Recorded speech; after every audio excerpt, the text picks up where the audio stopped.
Hello, guys. So this is Dharam Singh. Good morning, good afternoon, good evening. I'm here once again with another webinar. So soon we will have Elisa joining. A little bit technical problem she's having to connect, but she will be joining us very, very soon.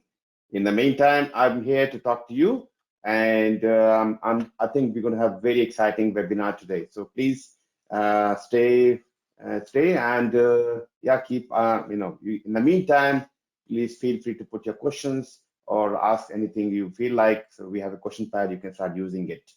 So the people who don't know me, my name is Dharam Singh, and I have been training project program portfolio managers.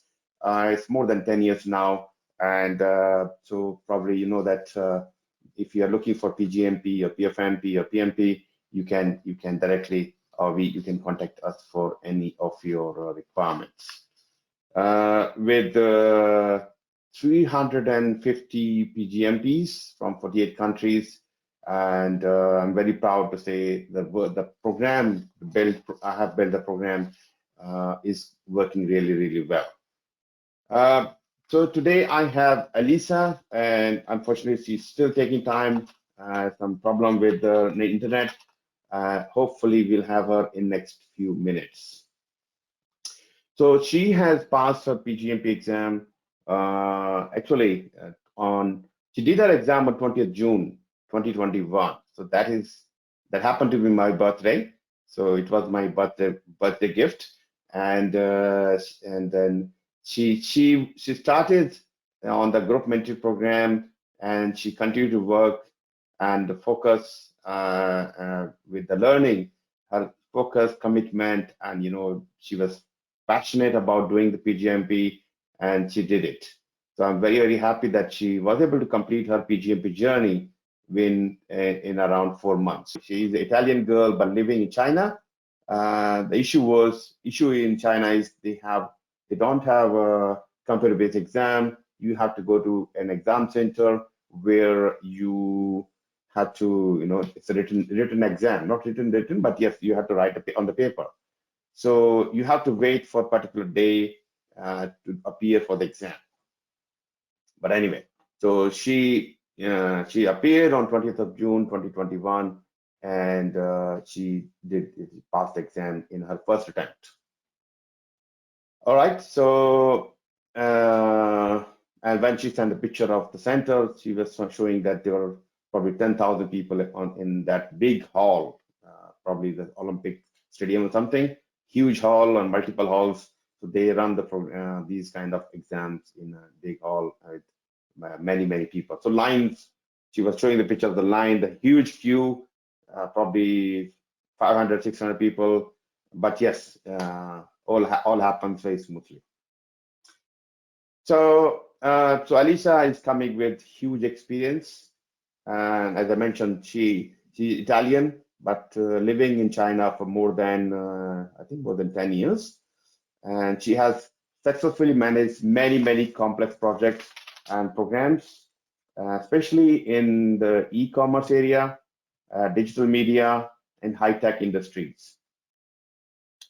With a strong leadership and mature skill set, she has executed cross-functional initiatives and built trusting and entrepreneur relationship with multiple organizations. She has managed many projects, programs, and she's coming with a very rigorous problem-solving attitude. So Elisa thrives on leading multi-layered programs with large organizations driving sustainable business growth results in China. So she's also a volunteer at the professional front. She is volunteering at the green initiatives and enabling business to achieve measurable, sustainable goals. So soon we will hear from her. I wish her the problem is resolved, but looks like the problem is still continuing. Anyway, so while we're waiting for her, I'd like to tell that we're going to cover some of the important topics, especially running project program and portfolio in China, and handling multicultural project efficiency, and handling and concept of Guy Mianzi and Lian and Guanxi, some of the Chinese words. I think there's the meaning behind each word, so let's hear from her. And we're also going to talk about rapid transformation happening in China. So I have a question here. Any other books follow other than SPM? So I am assuming you're talking about PgMP or maybe PfMP. Please specify. Yes, PgMP. So there are a few books available. Yes. Okay, confirmed. Thank you. So you're looking for some information around books to prepare for PgMP. So Standard for Program Management, 4th edition is the must for you. And PMBOK 6th edition still valid. And examination content outline for PgMP is another must-have. But just be careful. The ECO, the examination content outline, is a little bit old now. It's 2011. So while you're preparing, you need to be careful what has changed from 2011 to the 4th edition. If you have any doubt, let me know. I will clarify that. Otherwise, if you're joining, if you're my student, I will definitely clarify that when we start on the first day. Other than these books, you should have considered Dr. Ginger Levine's PgMP preparation book. That's a kind of must for my students. I know the reviews and comments are not very good, but the problem is people don't know how to use that book. So I insist my student to use it because that help you to find your gaps early enough. So this book has some of the very lengthy, confusing questions, but help you to find gaps early so that you can build your knowledge if something's still missing. And other than that, you can consider my book that's called Complete Reference Guide for PgMP. I do sell my training material in the form of book, and you will find it very, very useful. Okay, and Ginger also have another book that's 1,000 questions. So I like to ask students to use that, especially for before and after the exam. Sorry, before and after you read a chapter, you should read the questions so that you can you are building the curiosity. And then after the sessions, after you read the chapter, you will able to analyze your readiness from that. Okay, so I hope this makes sense to you. If you have any further question, clarification, please let me know.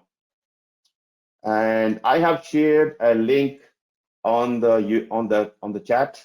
So when you get time, or maybe copy it so that you can watch it. This is where I have walked you through the whole journey of PgMP, and I'm sure you're going to love this. So it's 1.5 hour long video, but I want you to ensure that you are capturing each and everything within that video. Okay, so I have another question here. Please advise how many mock should attempt before attempting PgMP exam, and what should be the minimum score in the mock. So look, how many you should do, it depends how ready you're feeling. Unfortunately, we don't have too many mock exams, and not every mock exam is good enough. Be careful with that. I've seen some question banks. Somebody has converted their PMP question into PgMP or some very basic questions. So don't just fall in the trap. Hey, I have 1,000 questions, 1,500 questions, or so many questions. First of all, you need to know the author. Who is the writer of these questions?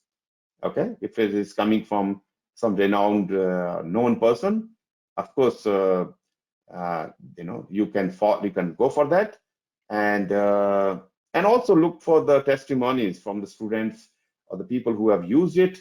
Not just read the testimony, maybe ask the people, call them. Hey, this is I'm considering buying this question bank, or I'm considering taking this mentorship from Dharam or somebody else. Is it good enough, or whatever work on that side. So how much you should score in mock exam? See, as I mentioned, Dr. Ginger Levin's questions, she had 2 set of questions. I do sell that book if you're looking for. So these 2 set of questions, I'm expecting around 60 to 65% in her mock exam. And if you do use my question bank, and especially if you're my student, I'm expecting around 80%. And you will find many questions either similar or exact questions in the exam. I don't know how that happened, but you might find some question. I don't know who has taken the question, but yes, you will find almost all the questions as exam-like question, and you should not be surprised if you see some questions repeated in your exam.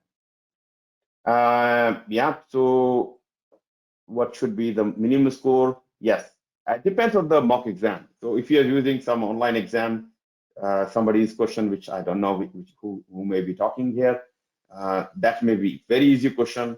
So that's why I'm telling you, you need to know the author of those questions. Okay, and if you have specific question around particular author, if I know that person, if I have seen the question, I will be happy to talk about that question. Just a quick check, Alicia, can you hear me? Yes, can you hear me? Oh yes, fantastic. I can hear you. Okay, great. I don't see you yet. Yeah, I know. I don't know what is wrong with this camera. I don't know if I can make it work, but that's good that you can hear me at least. So that. Fantastic, fantastic. So look, thank you, Alicia. I have spent some time talking about you, and you're currently working in some of the large projects and project and programs. So I have talked about that. Great. So thank you for joining. I know, especially we thought that China is ahead in technology, but look like they need to work on the internet or speed of the internet. Still a little bit slow on Western slow. So Alicia, thank you once again, and thank you for accepting me as your mentor for your PgMP. I know that was a very interesting journey, and we spent some time working with you to get you ready for the exam. And your exam, you have to do the exam you have to go to the center, and you would like to share the experience of doing the exam in the center where you have thousands of people, which I leave it for later. Yeah. Yeah. So exactly. So Alicia, would you like to say a few words before we get started? Maybe introduce yourself in detail. Yeah, sure. So I have been living here in China for the past 10 years. I arrived here in 2011. So I initially came here with a scholarship to attend a master's degree in one of the universities here in Shanghai. And my plan, was just to get this degree and have some experience here and then go back to Europe and work there. But life had other plans for sure for me. So I started working here. And then just one opportunity after another opportunity, I always had a good reason to stay here in this country, which has certainly welcomed me all this time and gave me a lot of opportunities. So I am still here now, and I'm currently working for an e-commerce company. So it's an American-based e-commerce business that basically sources products and sells them online. So I am now in this industry, but I've always worked in project and program management since the beginning of after I graduated. So that's why this year I decided to give a bit more of a official recognition to my experience and try to do this PgMP certification. So luckily I have met you, and you have definitely helped and support very much my journey to this certification that is not yet very popular in China. So PMP is definitely widely known here. Many people do that, but not so many people try the PgMP certification. So that's why it was important to have guidance and support on this side. Yeah, fantastic. Yeah, and once again, thank you for opting me as your mentor. I know there are many other people who are trying to teach PgMP, but yeah, you accepted me as your mentor, and you listened to my guidance, and you gone all the way and got your PgMP done.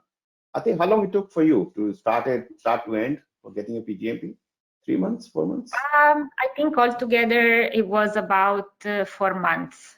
And most of it was, waiting for the application approval, but altogether, yeah, 3-4 months until the exam date. Yeah, application approval, and also then you have to wait for the particular day when you can go for the exam, because it's a paper-based exam.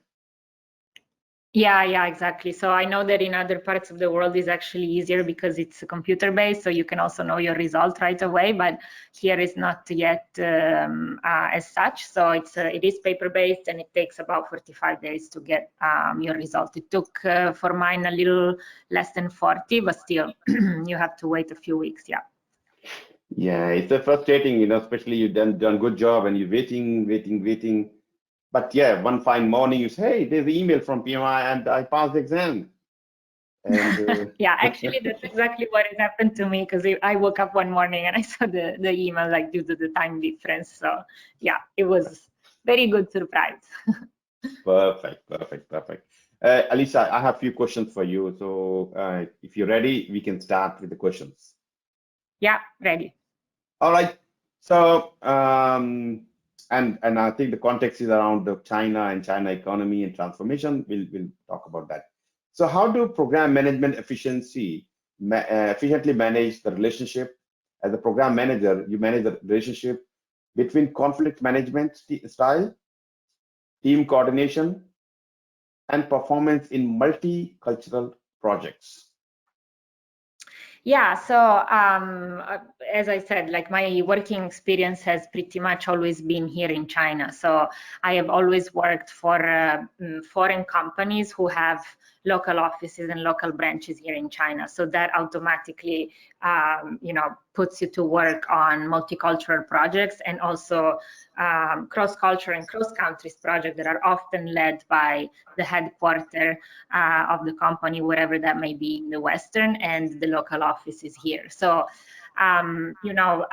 first of all, I think it's worth mentioning that, as everybody knows, China has grown in all directions very, very rapidly and very, very much. So this means that the environment here is extremely multi-layered and multi-faced. So there are multiple elements that contribute to these kind of projects, and you really can find a lot of different kind of scenarios and a lot of situations. There is, I think, more and more, there is no, guidebook or specific rule that you can follow, but you really need to adapt to what is going on here, which changes like really by the week. So what I can talk about is, of course, my personal experience, and also what I have experienced more often on the projects I worked on. But by no means it's those are the only key elements. There is definitely a lot of other ones. But one that I can mention that I have seen almost throughout all the projects that I worked on is definitely the speed, right? So not just the speed in terms of the timeline of the project itself, or the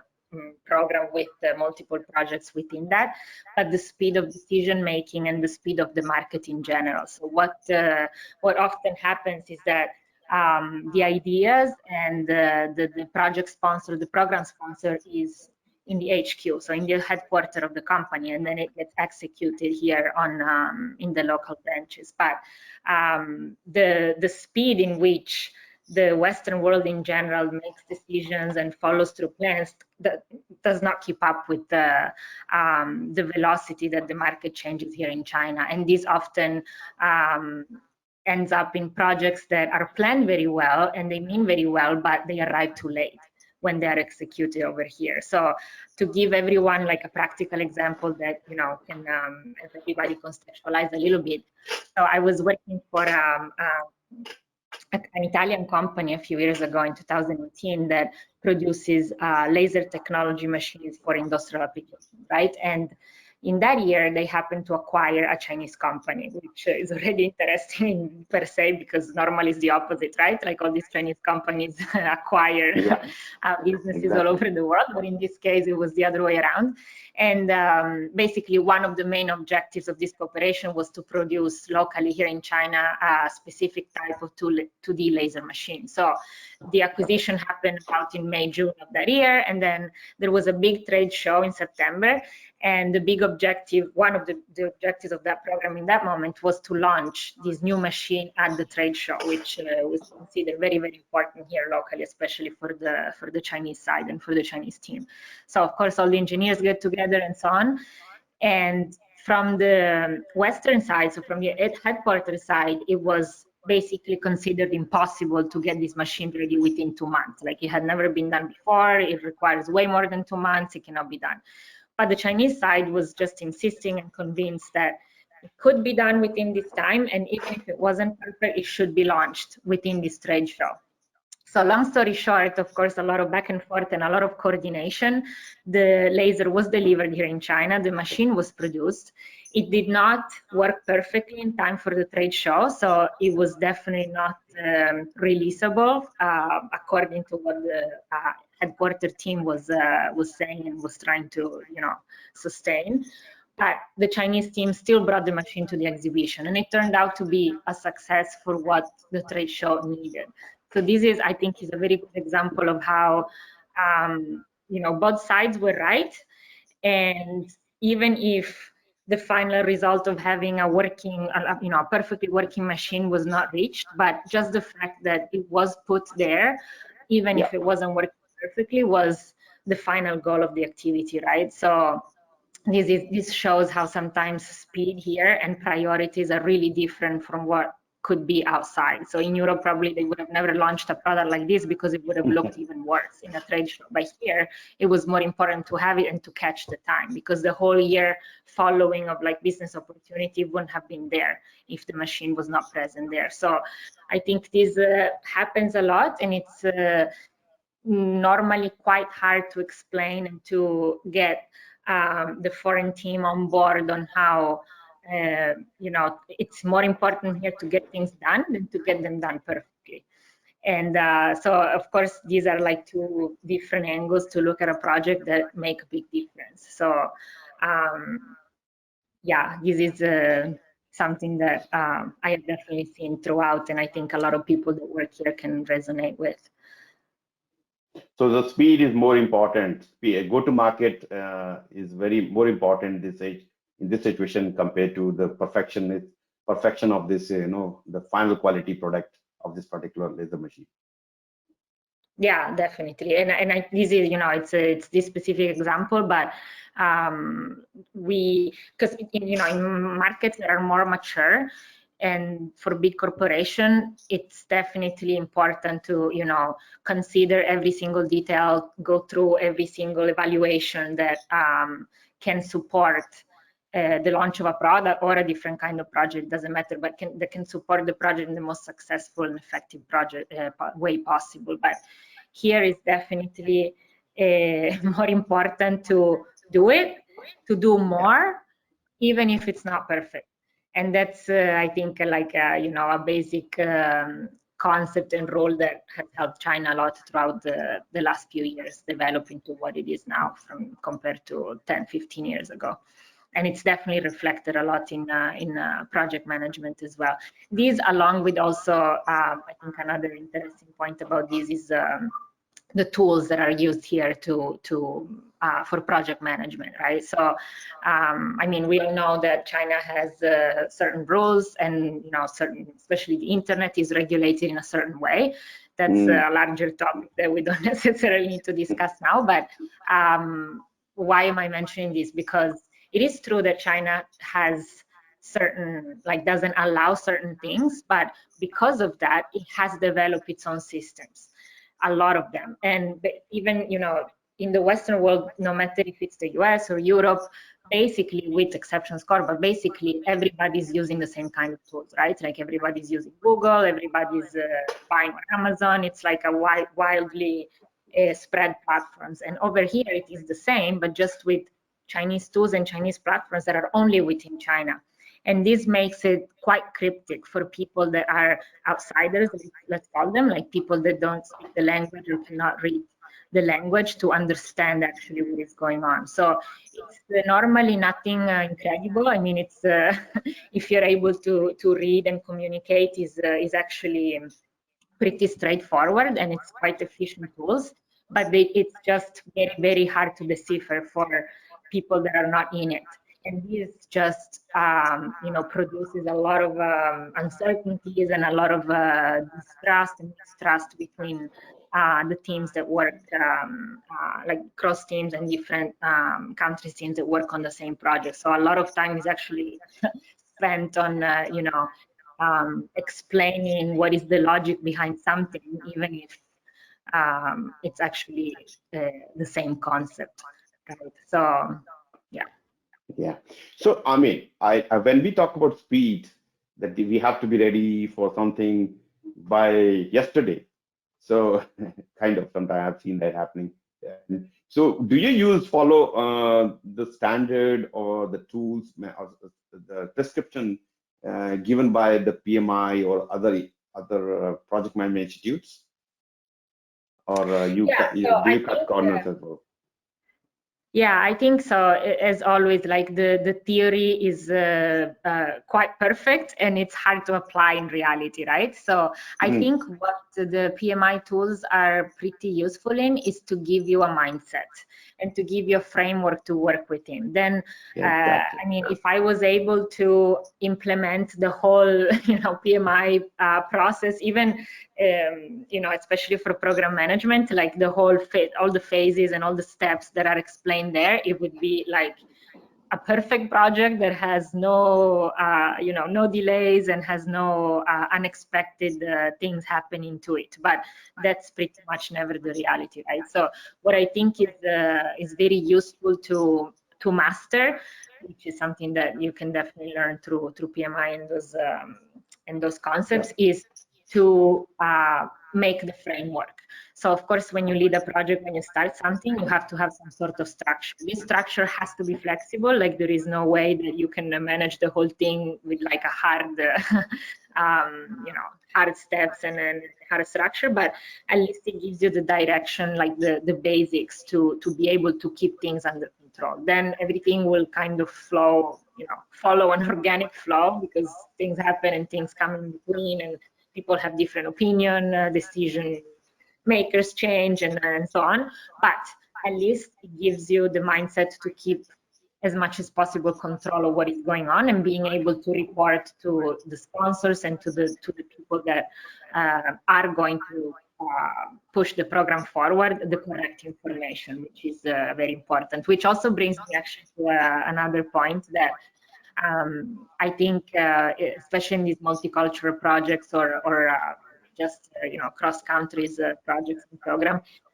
one thing that I have had to learn to do very well is to present accurate information, but from the angle that that specific stakeholder is concerned with, right? So I think it's a pretty recognized technique, let's say, even in sales and everything. But I think it's especially important in projects like this and here, because what I was saying earlier, like the priorities are almost never the same. So the project is the same, like there is a common goal, there is a common results that need to be achieved. But the way you achieve them and how you achieve them and what happens in between is almost the extreme opposites sometimes, like the example I was mentioning, right? So it's for the success of the project and not to delay things further, just for communication issues. It is very important, I think, that whoever leads the project has this sensitivity of understanding what the stakeholders need to know, which of course doesn't mean tweaking or hiding any information. Everything has to be accurate, but the way you communicate it makes a huge difference in how the project will be successful. Right. Okay, good. So, I mean, just to give my perspective and my example, where, and this is not in China, actually, that was in Australia, and working for a company called HP. So, everybody knows about HP. So the thing is that they wanted to launch the cloud, and I'm talking 2010, 11 kind of thing, those days when cloud was just started. So everybody was in the race to get the cloud set up as soon as possible. So, now what happened, the sales team in HP was great. They sold the cloud platform to many of the large organizations. And now the pressure was on us as a program team.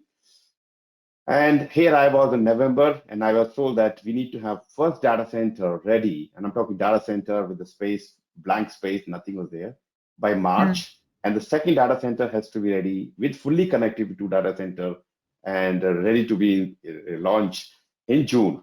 So think about, we are talking before Christmas, and then we're talking very aggressive timeline with some equipment up to $5 million coming from Singapore. So, and my manager asked me, hey, Dharam, I know it's difficult to get the things there, but do you think we can do it? I was new and say, you know what, Bob, we can do it. Bob, Yeah.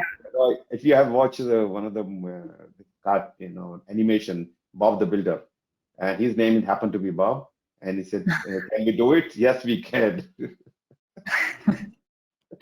Yeah, well, sometimes miracles do happen. No, and beyond miracles is of course people when it's really necessary in emergency situations. I think it's human nature to really get creative and find solutions that you wouldn't find in times of peace and quiet. Exactly. I mean, to be very frank, the program, we were done. We completed the first data center as expected. Second data center was delayed by 5 days, and that too because of some backup issues. But as you said, miracles do happen, and not a miracle, but you under pressure, you tend to find different ways to get the things done. Yeah. And that's what it happens. But yeah, thank you for sharing your experience. Let me get to the next question. Probably you have covered this in your previous question answer, but I want to ask a few things. There's some concept about giving a losing face in Chinese culture, and you can pronounce it better. Mianzi, Lian, impact dynamics, and please pronounce it properly because I'm not doing it. And your thoughts around Gayunzi in the workplace and business. What are the meaning of these words, first of all? Yeah, so basically, Mianzi, the word that you just mentioned, means face, right? So means face, and it is actually a quite interesting concept within the Chinese culture, who has been eradicated for like 3,000 years. So something that is very, very part of like Chinese culture DNA and Chinese people.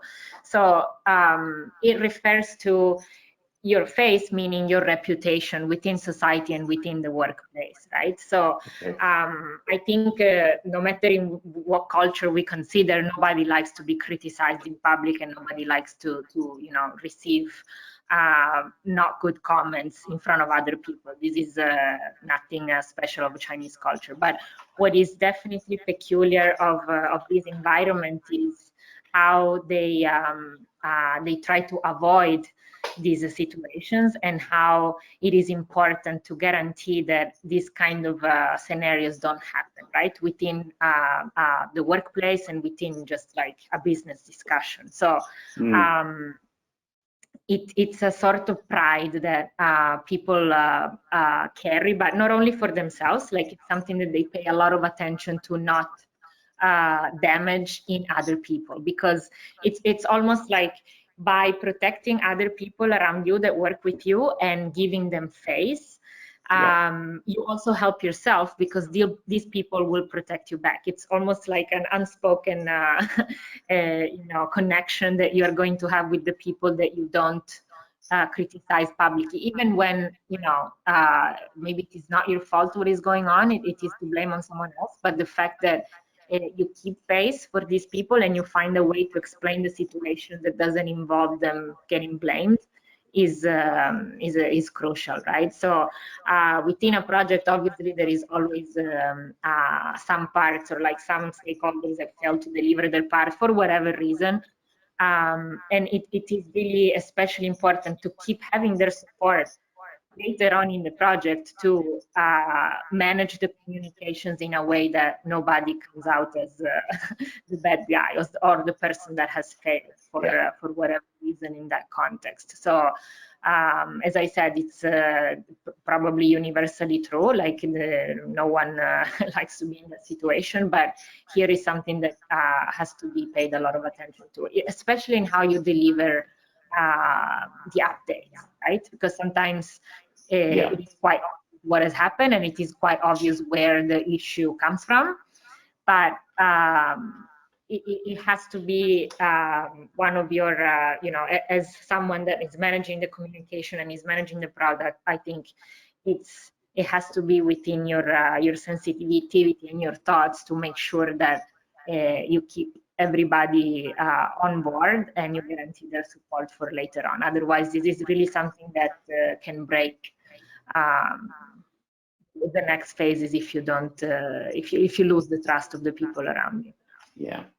So this is all about trust and stakeholder engagement, keeping everybody informed, and you need to communicate what they're expecting, in what format they're expecting. Is that correct? Something from the standard for program management, you do the stakeholder analysis, you analyze them and what kind of report and what information they need, something like that. Yeah, exactly.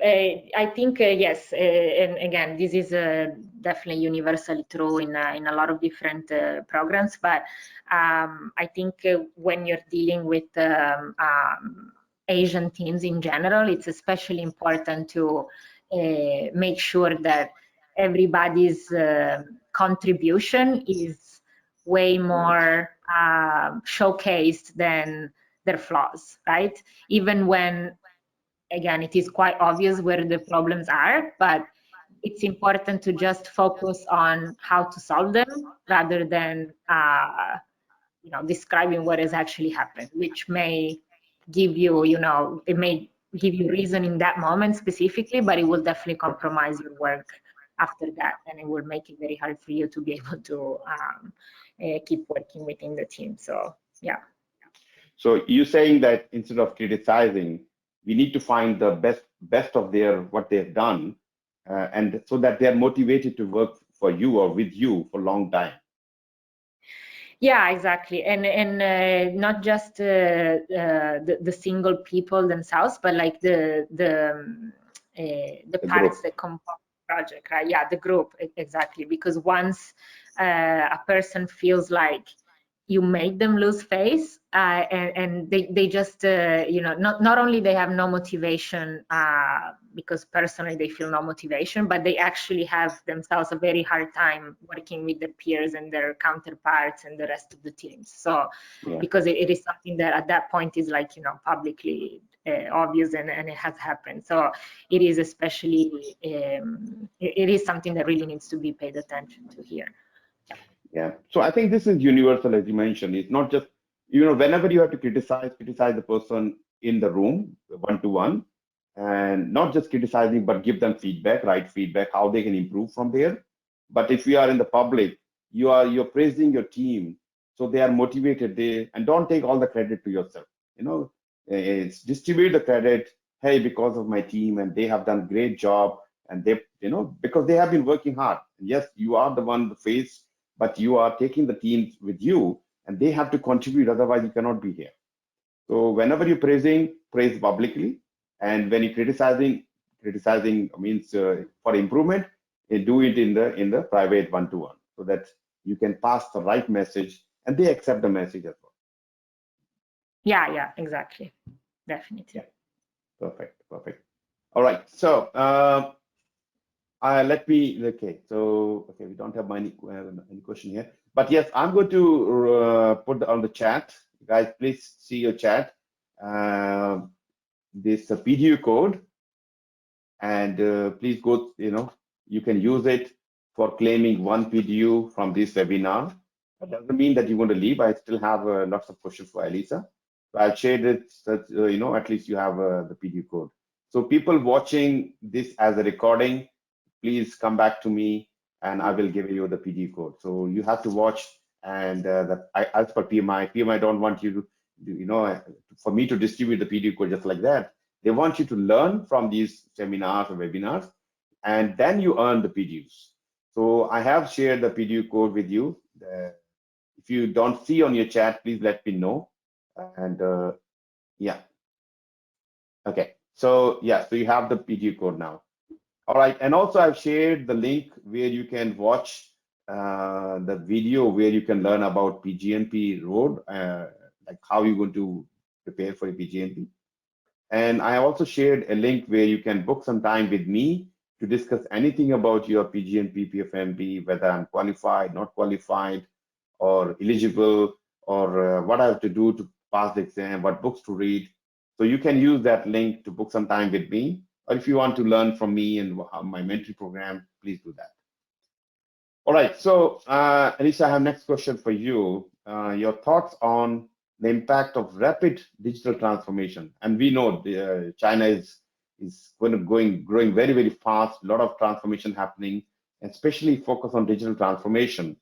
And how can program manager effectively leverage those technologies when handling complex mega project in China? Mega project. Yeah, so you're right. This is definitely one of the most, if not the most, digitalized country in the world right now.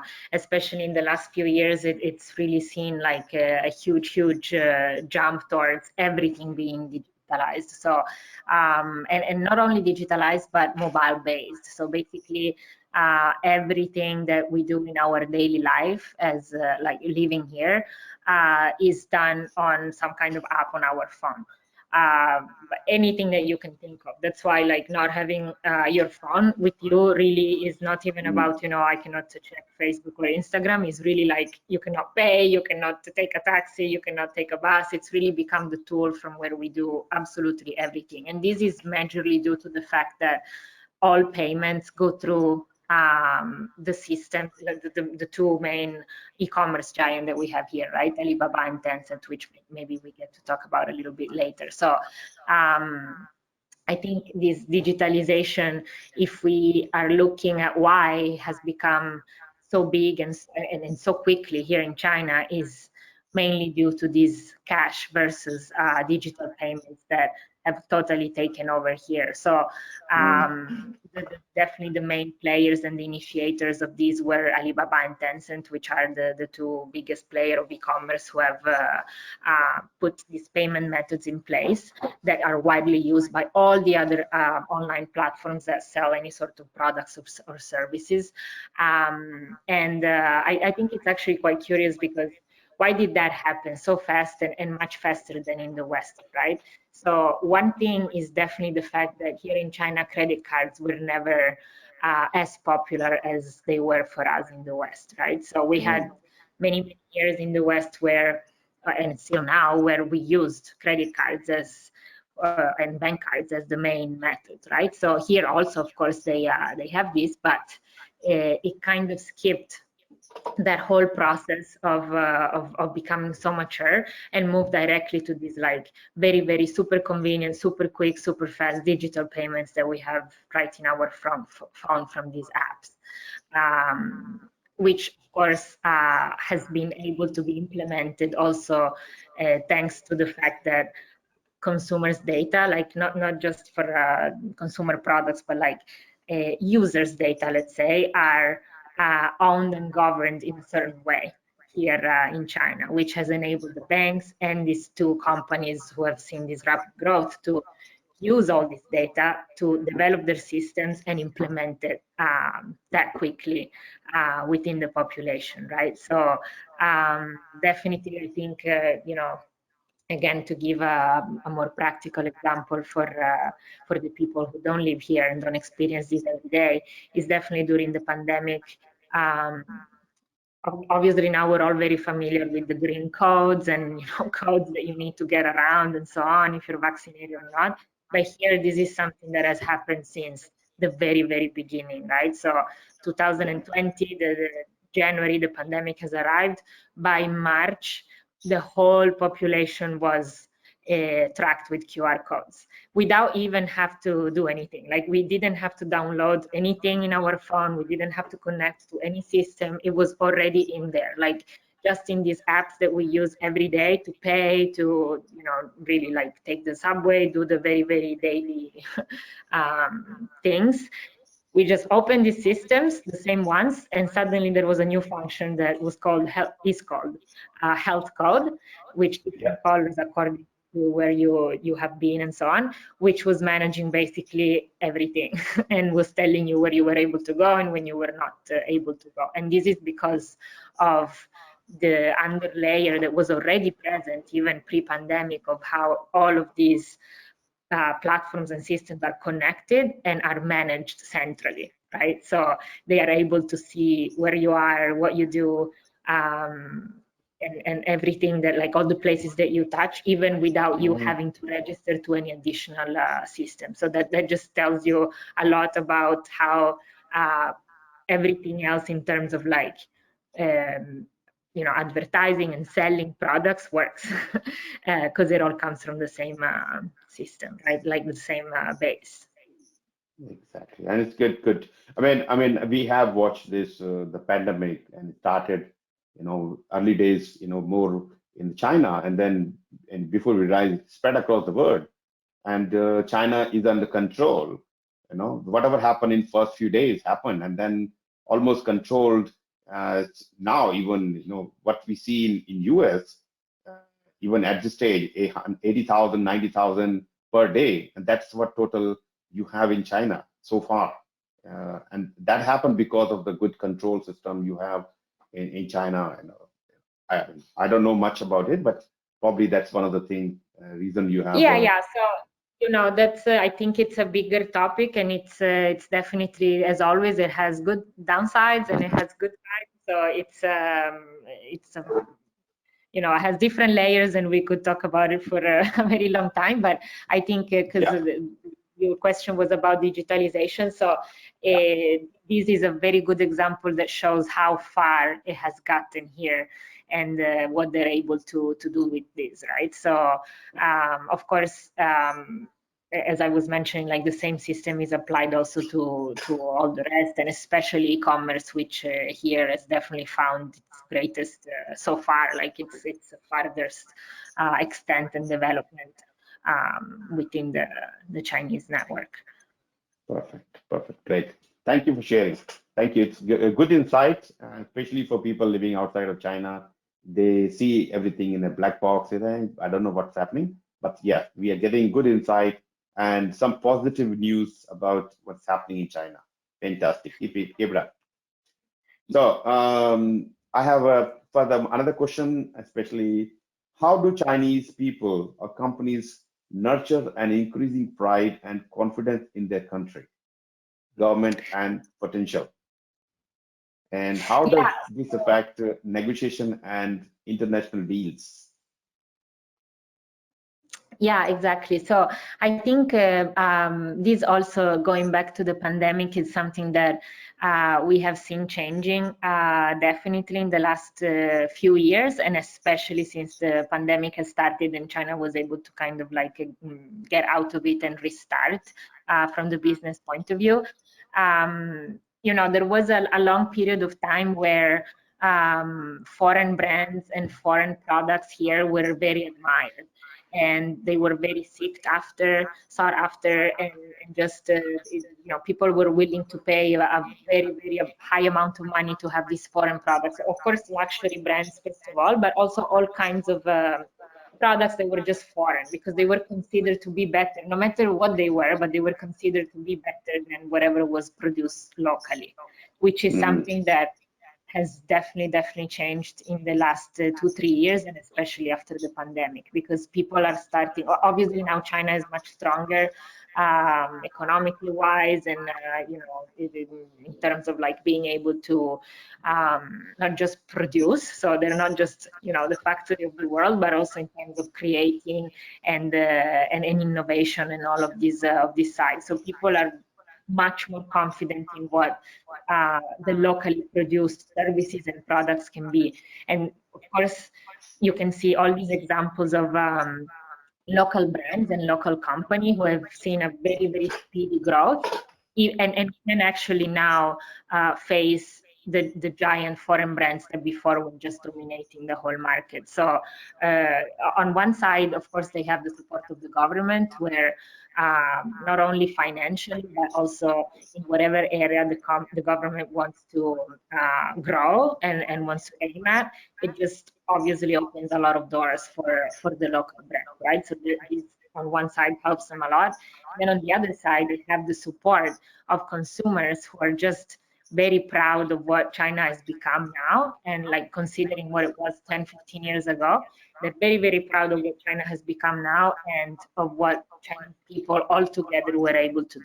Very confident in what their near future is going to be. So they don't necessarily spend a lot of money anymore to buy, a luxury bag or luxury shoes, but they start tending to support local brands. So also because obviously local brands master the Chinese system much more than a foreign brand. So they're also able to achieve results faster, right? In certain cases. So I think one good example that is much talked about right now is this company called Perfect Diaries, which is a cosmetic company, and it's 100% local brand who has grown a lot in the last 3 years. And they basically they leveraged a lot KOLs and KOCs within the social media networks, because of course they sell on e-commerce. They leveraged a lot this network, and they were able to get and achieve more followers and more clients than L'Oreal last year, in 2020, which tells you a lot of how fast they're able to build up the same kind of, they're able to stand in front of brands that have years and years and years of history, like around the globe, right? So I think it is quite interesting because it's a very big shift, like even just from like a resident point of view, let's say, like in these 10 years, I have definitely seen this completely shift to the other direction. Like before it was, you could see like how eager they were to like learn more about whatever was foreigner and whatever was not Chinese, and how now is the opposite. It's almost like, okay, we have learned enough, now we can do our own thing, and they really are doing it. And then how they do it and what they're doing, of course it's always up to discussion, and there are many opinions about it, and it's subjective as well. So doesn't mean that everything is perfect, absolutely not, but they definitely are doing it. And there are definitely many examples of quite outstanding success, at least from the numbers point of view of these local brands.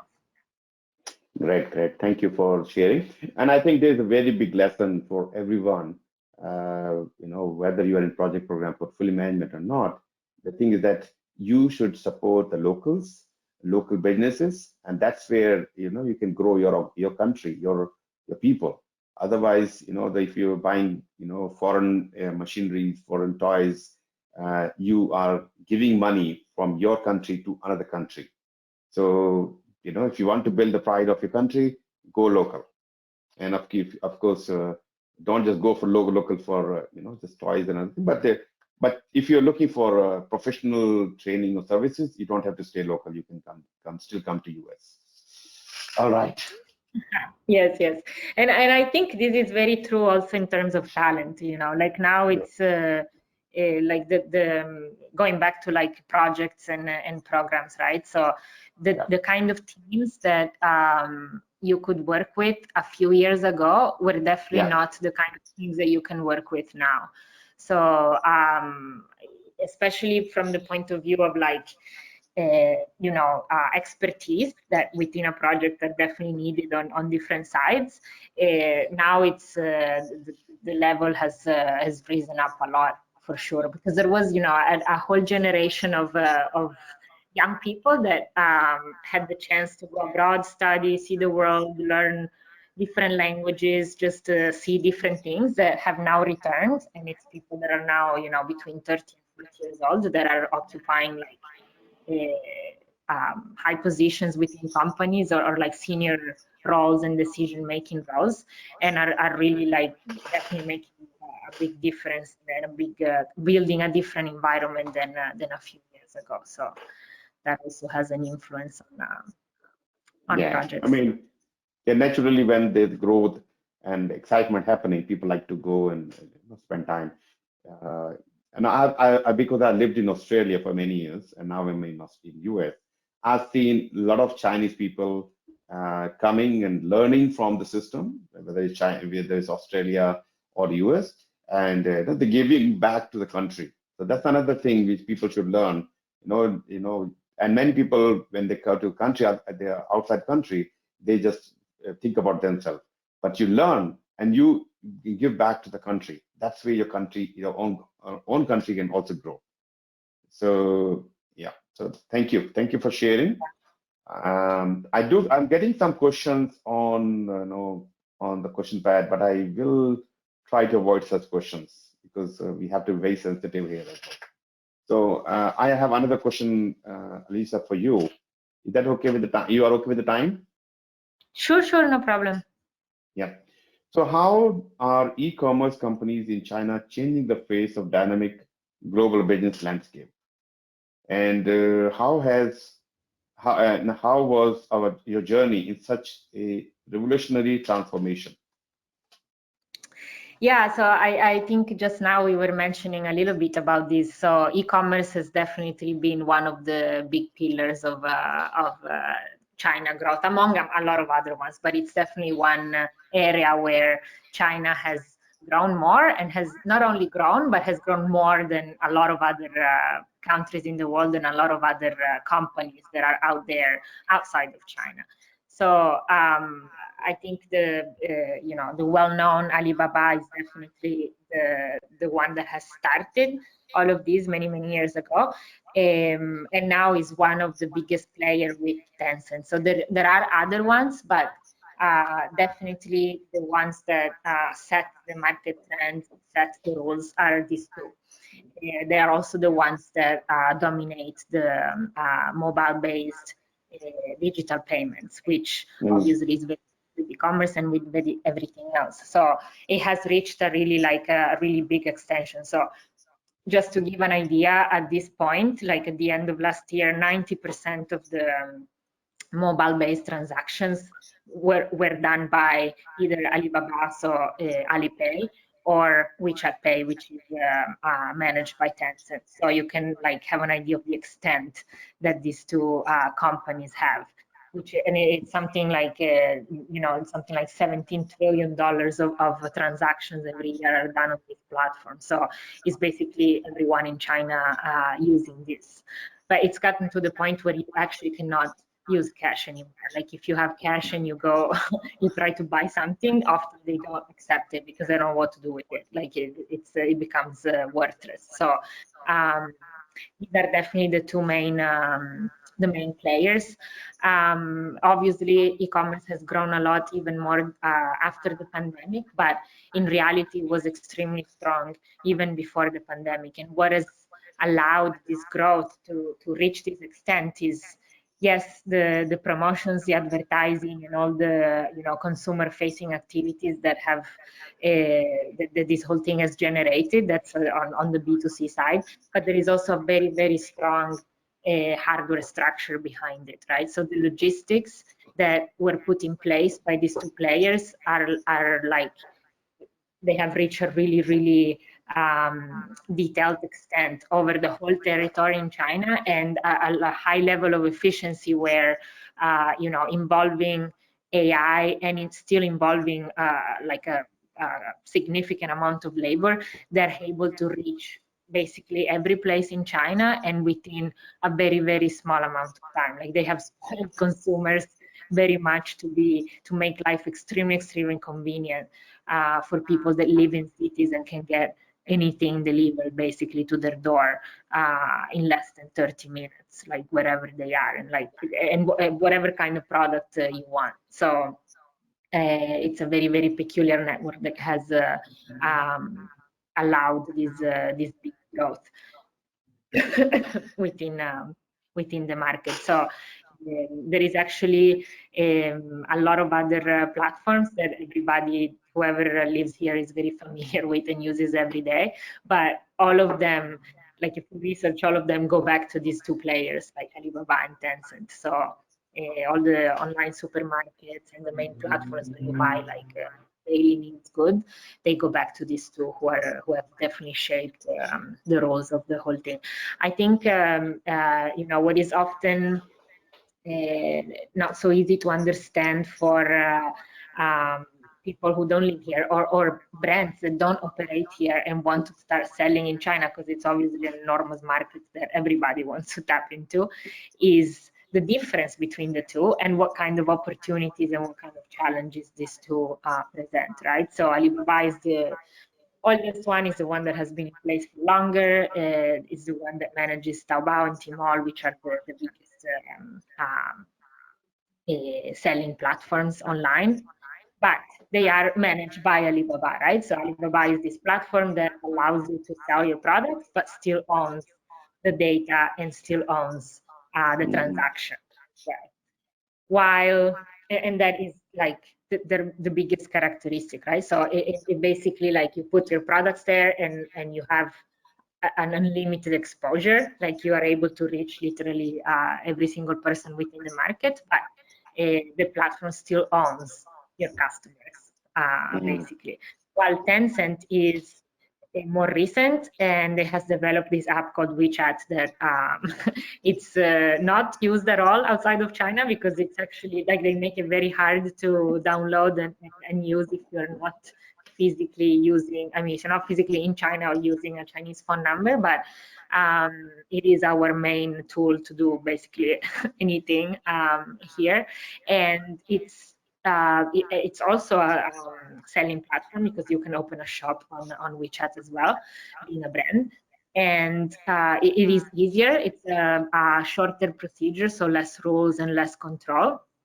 And it allows you to build up your private domain. So that is definitely the latest. I mean, what brands are trying to do right now is to build their own private domain so that they can sell online to their customers and own this data as well. So they're not using someone like a third-party platform, or whichever it may be, but they're building their own space within WeChat, which allows them to basically operate and manage all the data. And that's what all the direct-to-consumer brands are trying to do at the moment, because the growth is really, really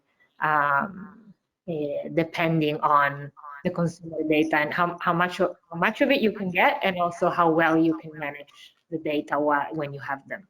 So yeah, that's data is becoming new hot commodity. Yeah. So again, yeah, totally right. And again, this is true all over the world, not just in China, but I think what is pretty peculiar here is the way that it's managed and the way that it is achievable, let's say. So there are against a lot of people beliefs, like or what you can read sometimes in newspapers outside of here. There are a lot of laws and regulations here about data privacy and so on, and copywriting and all of that. Maybe that was not the case so much a few years ago, but this has also matured, and there are definitely regulation now. It's not a wild jungle like they try to describe it sometimes. But as I was mentioning at the very beginning, explaining about the health QR code that we all have, like, we have to remember the base of this whole thing, right? So yes, there are rules on how to manage data, but where are these data from and where are they stored, right? So this is like the underlying base that allows a different kind of management, let's say. Yeah, perfect. I do have a question here, Lisa. How expensive is the use of cryptocurrency in China currency currently? How it is, I don't understand much of the cryptocurrency, but you probably know more. Yeah, so actually it's quite straightforward, because it is not allowed here in China. So there is no. It's actually been. It's recent. I mean, it was never really allowed, but there were period of times in the recent years where policies were a little looser, or there was a way to still manage these, and there were foreign, crypto companies operating here. But it's actually recent news of not very long ago that it is not allowed. So this company cannot, no, not at all. And I mean, I'm also not part of this industry, but I know for sure that the biggest names have been stopped from operating here. So, as always, there will be developments, I'm sure, in the coming months, and something will happen. But as of now, that's the... Yeah, perfect. I have another question here.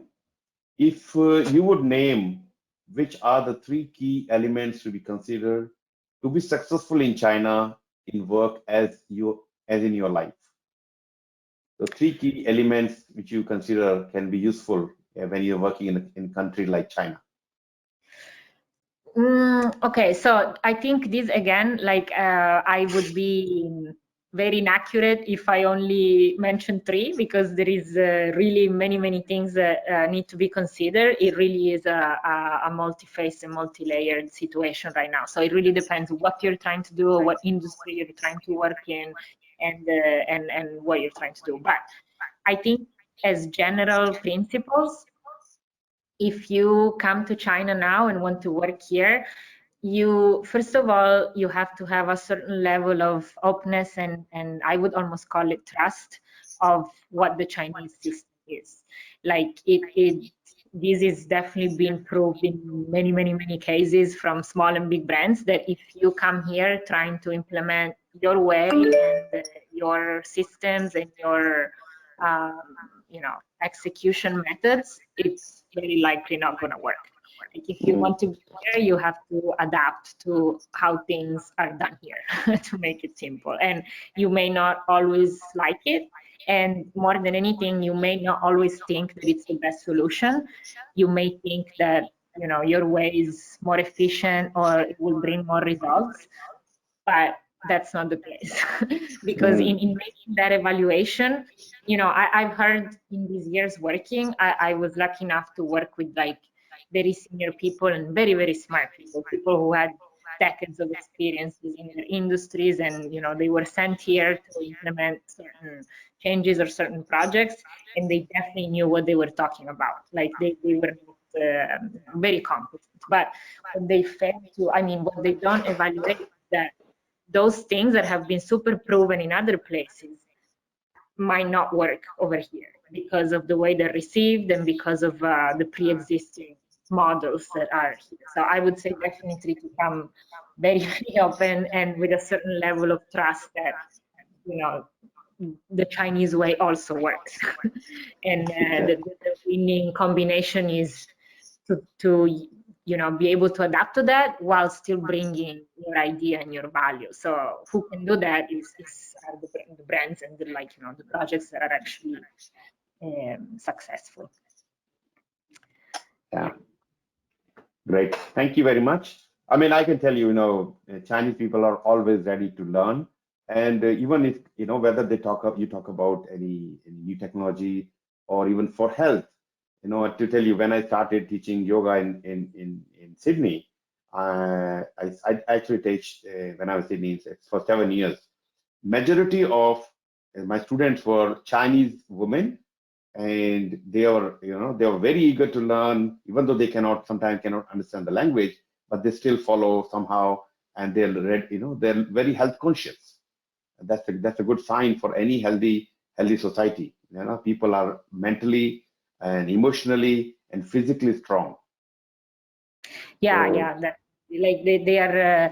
You're right. Like what you saw in your student, I think it's something that is definitely very spread out within the people that you meet in your daily life here. Like everybody is very eager to just make it. In whatever they're doing, like whatever their job is, but everyone needs to develop more and be more successful and make more money and just achieve something. So you see in everyone, like nobody's just sitting around waiting for things to happen. There's definitely a big pulse in everyone. Exactly. So the Chinese students are doing great. I don't know whether too much pressure or not. That's a different story. But it's great. Good to learn from. If I was thinking, should I invite some Chinese student to talk about China, or versus somebody who's living in China and can talk about China with a little bit openness. Yes, we have to be still careful, but you did really well by explaining a lot of things, what is good, what is not, what is working, what's not working, and how China is growing faster, and what are the, what other countries, other people from other countries can learn from China to grow, positive direction. Yeah. So, Yeah, yeah. I think you actually brought up a very good point. I think it would be very, very interesting to have that, like someone, the point of view of someone that is not Chinese and is living here, and someone that is Chinese. And not, it's not a matter of like judgments or evaluation. It's a matter of like how do these two people see the same thing, and what kind of Exactly. from what angle. And that is very, very interesting, because even just there are people that have been here like 20 years, right, like other foreigners. I've been here 10, and just in these 10 I have seen like so many huge changes that it's almost like, I feel like I've been here 30 years, because it's like crazy sometimes. So it would be very interesting to do that. Maybe we can organize it. Fantastic. Thank you very much, Elisa. I know we struggle with your initial technical side, Yes, uh, I'm and, sorry. and we cannot see you live. And I can tell people like Elisa is very beautiful woman, and probably seen her picture. And just wish that the camera was working, and so you can all see her. But anyway, so she's a lovely lady, and she has gone, and she's hardworking as well. She done passed the PgMP. Passing PgMP itself give me a tick that yeah, the person is hardworking, passionate, and ready to go all the way. So thank you, Alicia, and thank you all, everybody. Even though we didn't have we have some technical problem, you stayed here to listen to some of the good things you had to listen from Alicia, and hopefully some of these learning you can utilize in your day-to-day project program portfolio management, especially when you're dealing or when you have a project or program happening across countries, not only China but any other countries. You need to understand their culture, how people behave, how people react to certain things. So once you know that, then working with any culture can be much easier for you. And I can tell you, I have worked with many, many project program manager, portfolio manager for many, almost every country. Everybody comes with different personality. Their language, yes, of course, their language is sometimes can be constrained, but their individual stories, the way people work, the culture, the religion, all makes can be complex. But if you can navigate through, you can make the life very, very easy for yourself and for your student or for your clients, whoever you're working with. So with Yeah. this, I'd like to thank everyone for joining. I know some people it's a very early morning or late night, whatever it is, but you are always ready to listen to the good things. I can tell you next week I have invited another special guest. He's coming from Canada, and you will learn a lot from him as well. And he's coming from the portfolio manager point of view. So if you have not registered, we have not released the registration link so far. You will see the registration link today or tomorrow, and start registering as soon as possible and learn from these SMEs or subject matter experts, global subject matter experts. And you have access to the YouTube channel. Please watch not only this, but also the previous videos. And love to see your comments. And please feel free to share this knowledge with your colleagues and your family, your friends. And I hope you are learning, and everybody around are also learning from these discussions. So thank you all, and see you very soon actually not far away, only in 7 days I will see you again. All right, guys, thank Thank you. you, And Dharam. thank you, take care, and yeah, good luck. And I'm sure you're going to grow in China, and China will grow even faster because of you. Yes. Thank you again. Have a good day. Thank you. Take care. Bye, guys.